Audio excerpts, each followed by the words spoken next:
Gallery के बीचों बीच किताबों के ढेर में लगी आग के एक तरफ गरजते, चित्कार करते, चीख पुकार मचाते ज़ॉम्बीज़ मौजूद थे, तो आग के दूसरी तरफ ऋषभ मौजूद था, जो चिल्ला चिल्ला कर उनसे कह रहा था, आओ सालों, आओ, अब आगे क्यों नहीं बढ़ते?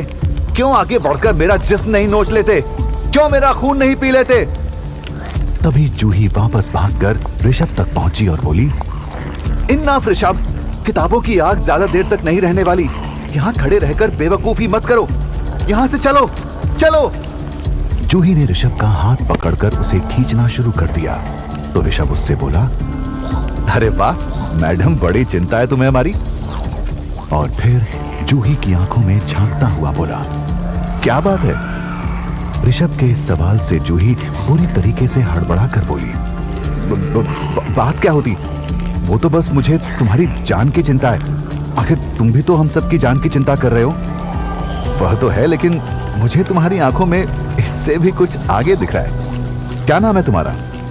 जूही। और मेरी आंखों में कुछ भी तो नहीं है। तुम्हारे होंठ इस बात को बोल रहे हैं, लेकिन तुम्हारी आंखें बता रही हैं कि तुम्हारे होंठ जो बोल रहे हैं वो झूठ है। सच वह है जो तुम्हारी आंखें बता रही हैं।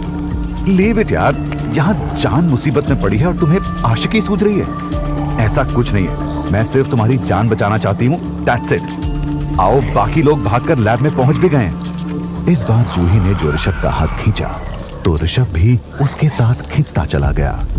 दोनों ने एक दूसरे का हाथ थामकर लैब की तरफ दौड़ लगा दी थी। पीछे आग के दूसरी तरफ मौजूद सभी ज़ॉम्बी अब और भी ज्यादा भयानक ढंग से चीखने चिल्लाने लगे थे। और ऐसा होता भी क्यों ना, उनके शिकार ठीक उनके हाथों से जो बच निकले थे, जबकि कॉलेज के बाहर मौजूद ज़ॉम्बीज़ के शिकारों के पास बचने का कोई मौका नहीं था। जैसे बिल्ली कबूतर को दबोचती है, ठीक वैसे ही सभी ज़ॉम्बीज़ ने बाहर मौजूद स्टूडेंट्स को दबोच लिया था और अब वे अपने शिकार का सेवन करने में जुट गए थे। मांस को नोच नोच के खाने लगे थे। उनके गर्म लहू से अपनी प्यास बुझाने लगे थे। शिकार हुए स्टूडेंट दर्द की अधिकता से हलक फाड़ कर चीख रहे थे, लेकिन उनकी चीखें ज़ॉम्बीज़ की भयानक चित्कारों में दब के रह गई थीं। इधर सभी लोग इस समय सुरक्षित कॉलेज की हाईटेक लैब में मौजूद अपने अपने काम में लगे हुए थे। सर, लैब के चारों तरफ ढेरों ज़ॉम्बीज़ चीखते चिल्लाते इधर उधर घूम रहे हैं। कहीं वह दरवाजा तोड़ के अंदर तो नहीं आ जाएंगे?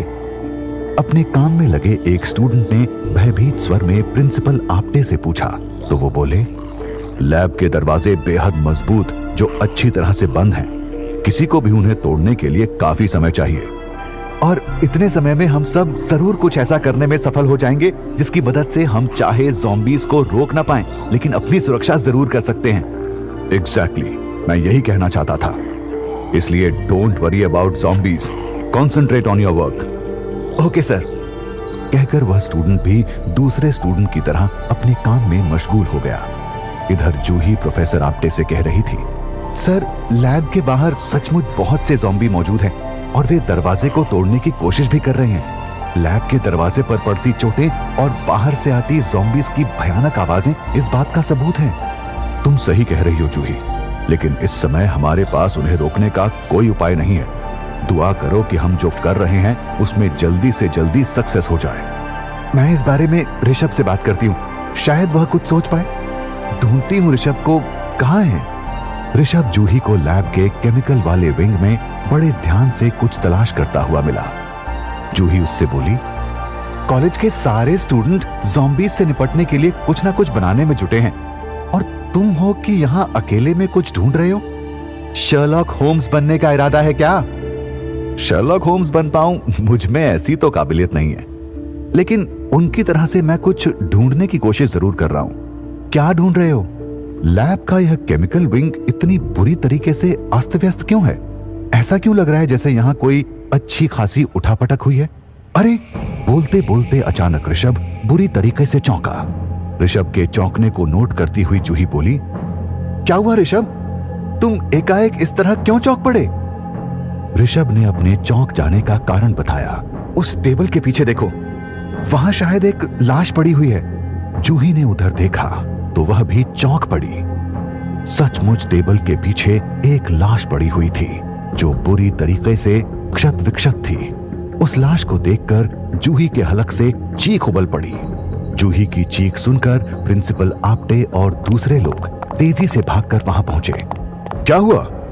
तुम इस तरह से क्यों चीखी थी जूही? प्रिंसिपल आपटे ने पूछा तो ऋषभ ने सभी को वह क्षत विक्षत लाश दिखा दी। सभी उस लाश को देखकर सन्न रह गए। प्रिंसिपल आपटे उस लाश की तरफ इशारा करके तुरंत ही बोले, यह लाश तो बहुत बुरी हालत में है। ऐसा लग रहा है जैसे इस लाश को किसी ने बेदर्दी से नोचा है। बड़ा सवाल यह है सर कि लैब के इस केमिकल विंग में यह लाश कहां से आई और यह लाश किसकी है?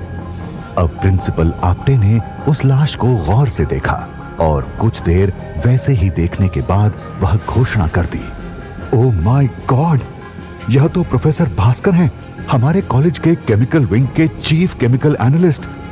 इनकी यह हालत किसने की? यहां तो कोई ज़ॉम्बी भी नहीं आया।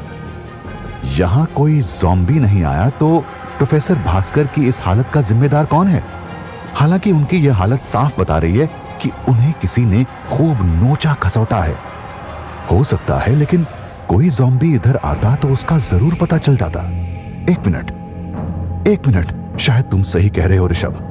प्रोफेसर भास्कर की इस हालत के जिम्मेदार एक ज़ॉम्बी ही है, शबा नाम की वह ज़ॉम्बी जिसकी वजह से इस कॉलेज में ज़ॉम्बी अटैक की शुरुआत हुई। आप सही कह रहे हैं सर, हमने शबा को सबसे पहले इसी केमिकल लैब से निकलते हुए देखा था। उस समय क्योंकि हम सबका ध्यान सिर्फ शबा पर था, इसलिए लैब में क्या हुआ हम नहीं जान पाए। ऋषभ ने चौंक कर कहा, मतलब यह लैब उस ज़ॉम्बी वायरस अटैक की जननी है और शायद प्रोफेसर भास्कर उसके जनक? क्या मतलब तो अभी तक मेरी समझ में नहीं आ रहा, लेकिन कुछ जो मेरे दिमाग में है उसके बल पर मैं यहाँ कुछ छानबीन कर लूं तो शायद मैं किसी मतलब पर भी पहुंच सकता हूं। तभी जूही बीच में बोल पड़ी, ऋषभ सही कह रहा है सर, इसे यहाँ अपने मतलब की चीज ढूंढने दीजिए। आइए हम इसे डिस्टर्ब ना कर अपने अपने काम में लगते हैं।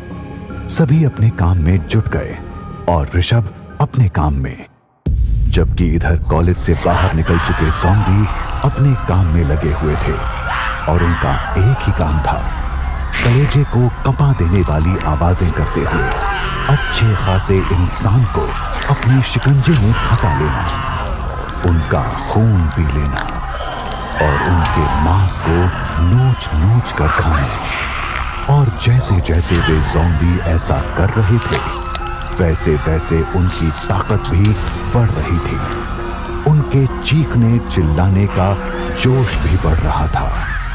इंसानी मांस खाने की उनकी भूख भी बढ़ रही थी और इंसानी खून पीने की उनकी इच्छा भी हिलोरे मार रही थी।